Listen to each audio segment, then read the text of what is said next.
जन कल्याण न्यूज में आपका स्वागत है। महाराष्ट्र में रविवार को कोरोना वायरस संक्रमण के 3081 नए मामले सामने आने के बाद संक्रमित लोगों की संख्या बढ़कर 19,90,759 हो गई है। राज्य स्वास्थ्य विभाग ने एक बयान में जानकारी दी कि 50 और मरीजों की मौत होने से मृतकों की संख्या बढ़कर 50,438 हो गई है।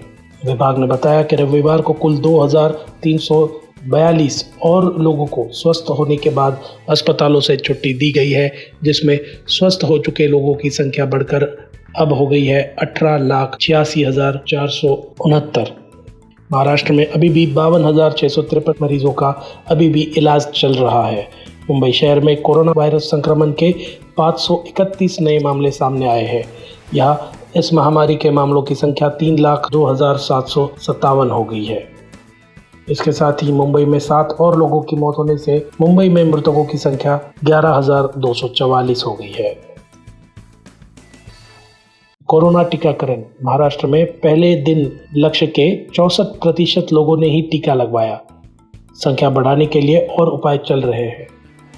कोरोना के खिलाफ देश भर में टीकाकरण अभियान 16 जनवरी से प्रारंभ हो चुका है, लेकिन टीका लगाने को लेकर अभी तक अपेक्षित उत्साह देखने में कोई नहीं मिला है। इसका कारण है वैक्सीन लेने के बाद होने वाले मामूली प्रभाव।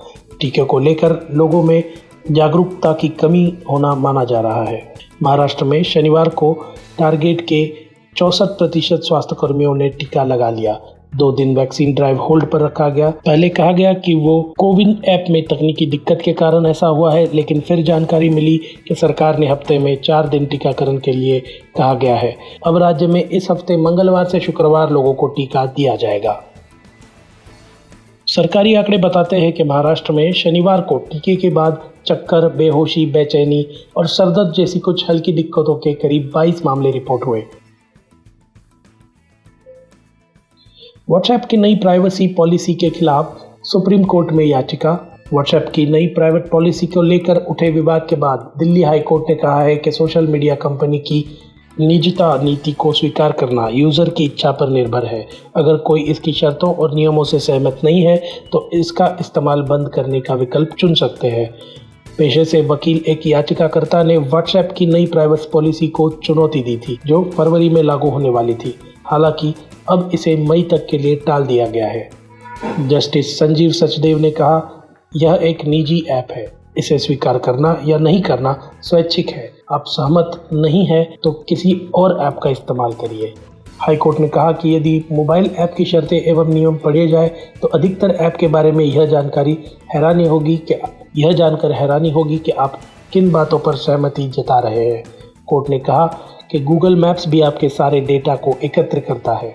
इस मामले पर चर्चा की आवश्यकता है, इसलिए इस मामले को 25 जनवरी को सुनवाई के लिए सूचीबद्ध किया जाता है। अब अगली खबर है नासिक से। नासिक में लगे हैं भूकंप के झटके। 17 तारीख को रात 10 बजे के दौरान नासिक में भूकंप के झटके महसूस किए गए। इस भूकंप की तीव्रता रिश्टर स्केल पर 3.5 नापी गई है। भूकंप का केंद्र नासिक से 101 किलोमीटर पश्चिम में था। महाराष्ट्र में पंचायत चुनाव में बड़ा उलटफेर, कई दिग्गज नहीं बचा पाए अपना गढ़। महाराष्ट्र में 34 जिलों में 12,711 ग्राम पंचायत चुनाव में अभी तक के आए नतीजों में शिवसेना 532 सीटों पर जीत दर्ज कर चुकी है, जबकि बीजेपी भी 500 ग्राम पंचायत सीटों पर जीत दर्ज कर चुकी है। एनसीपी के खाते में 372, कांग्रेस के खाते में 360 और जबकि अन्य के खाते में 645 सीट जा चुकी है।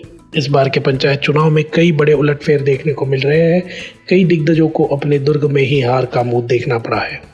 महाराष्ट्र पंचायत चुनाव के पूरे नतीजे आने से पहले ही बीजेपी के प्रवक्ता केशव उपाध्याय ने कहा कि पूरे महाराष्ट्र के 14,000 से ज़्यादा ग्राम पंचायत सीटों के नतीजे में बीजेपी समर्थित पैनल को अब तक 6,000 से ज़्यादा सीटों पर जीत मिली है, जिसका साफ मतलब है कि राज्य के सभी ज़मीनी स्तर के चुनाव में भी राज्य की जनता और मतदाता ने बीजेपी पर भरोसा जताया है। वहीं एनसीपी नेता और उप मुख्यमंत्री अजित पवार ने कहा कि महाराष्ट्र भर से जिस तरह से ग्राम पंचायत चुनाव के नतीजे आ रहे हैं, उसमें महाविकास आघाड़ी के उम्मीदवारों की ही जीत हो रही है। इससे साफ जाहिर होता है कि सूबे के लोगों का भरोसा महाविकास आघाड़ी के साथ है।